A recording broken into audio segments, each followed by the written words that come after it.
Hey folks, welcome to the day trading, swing trading market wrap for InTheMoneyStocks.com on June 27th, 2007. Alright, what we're going to focus on first, guys, is the various plays in the market. What's going on in the market? We're going to focus in on the technicals, the fundamentals, what we think is going to happen, and we're going to go over this now before we get into the day trading side of things.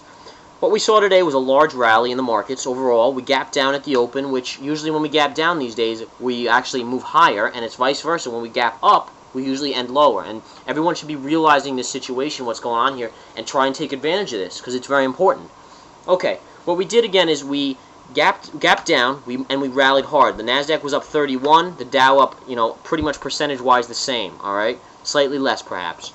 Now look at this is the daily chart here on InTheMoneyStocks.com on our software we use, which is Realtick, which is a phenomenal software. And what you can see here is it tried twice to get through the 50 moving average. This brown line is the 50 moving average. When it tries twice and it can't succeed, you're going to get a rally, folks. It's just going to happen. So I want everyone to realize that, and that's why we had one of the reasons why we had a technical rally today. What we do think is going to go on, though, and I'm going to put it to the intraday chart so you guys can all focus in on how we moved up. You really see a big push up here around 130, 140. That's when we really started to push up in the afternoon, which is we believe is more of a short squeeze in the afternoon is going on. You have a lot of shorts in the market. They have to squeeze them out of the market. So that's what went on there. All right, now let's talk a little bit about where the market sits in relation to everything else. We've had a couple down days, so you know you're going to get a bounce in the markets. We were on the 50 moving average, so that adds to the possibility of the bounce. And overall, what we're having now is we have the Fed starting to meet today. They'll release their policy statement tomorrow at 2:15. So 2:15 will have some significant volume in the markets. And in addition, what we have is the holiday weekend coming up. And at InTheMoneyStocks.com and the Daily Market Report, which, by the way, is a free report for everyone to view on InTheMoneyStocks.com again, we've been talking about how we believe the market's going to kind of drift up through the holiday week. All right, and the holiday week is next week. Wednesday is July 4th. And the reason is, well, why do we think the market's going to move up? Well, a couple reasons. We've been saying this for days, by the way, in the videos as well as on the Daily Market Report. And the reasons basically are this. All right, we have the Fed, light volume for the next basically week and a half at this point. All right, today we had a rally. Tomorrow, up until the Fed meeting, we're going to have light volume because really nothing goes on until people know what's going on with the Fed. The Fed will release their policy statement at 2:15 p.m. Eastern Standard Time. At that point, volume will come into the markets. There'll be significant volume at that point to the end of the day. Friday morning, there'll be more volume, significant volume, I would say. But then Friday afternoon, people go on their weekend. And not only that, but it's a holiday weekend because what's going to end up happening is people are going to take Monday, Tuesday off. Some people will take Sunday, Monday, Tuesday, Wednesday off. Some will take Wednesday, Thursday, Friday, Saturday, Sunday, the following after July 4th. So really, you're going to have half and half. Probably half the traders will be out the first half of the week. Half the traders will be out the second half, and it's going to cause a light volume situation. And what that means generally in an uptrending market, which, by the way, we are, so you have to respect the trend, it means that we will generally drift up in the market. Okay, folks? So we don't see a huge rally to new highs here, but we do see a market that's going to drift up throughout next week to the end of next week. We'll really know what's going on following Monday and Tuesday, okay? Monday we might have a little lag effect from the holiday weekend. And we're talking after July 4th now, so we're going a week and a half in advance here. We're going to have a little lag there, and then we'll see what happens to really Tuesday. Monday, Tuesday, we'll come back with volume in the market, and we'll get a general sense. We're noticing negative divergences in this market, folks, that are a little worrisome, all right? We should have corrected more than we did already. This is not a correction, what we had the last few days. I'm sorry, it's just not, all right? And the subprime issues are huge right now. There are hedge funds left and right going belly up. We've been calling for that since, we've been calling for that for a year. So I hope everyone realizes that, is that we've been making these calls, significant calls, not just for a couple of months now, but for a year. And we talked about how the housing was going to be much more of a trouble. Everyone was saying the housing had bottomed, just a month ago. And now all of a sudden hedge funds are going under. And Bear Stearns is having to bail out. Goldman's bailing out. Whatever. All these big houses are having to bail out their hedge funds, which is a complete BS in our opinion. But it is what it is. And we have to all be careful here, all right, guys? We don't want to get caught in any type of downshot, all right? So be very careful. InTheMoneyStocks.com is just taking short-term positions right now. Short-term, a day or two positions on basic moves off moving averages, just like today was a move up, all right? And we will see what happens in the market come a week from Monday, Tuesday. All right, let's talk about the day trading. All right, let's go over the P&Ls first.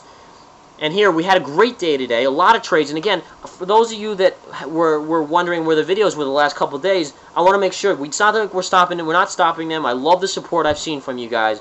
It's wonderful, all right? I love to see that you guys are so into these videos.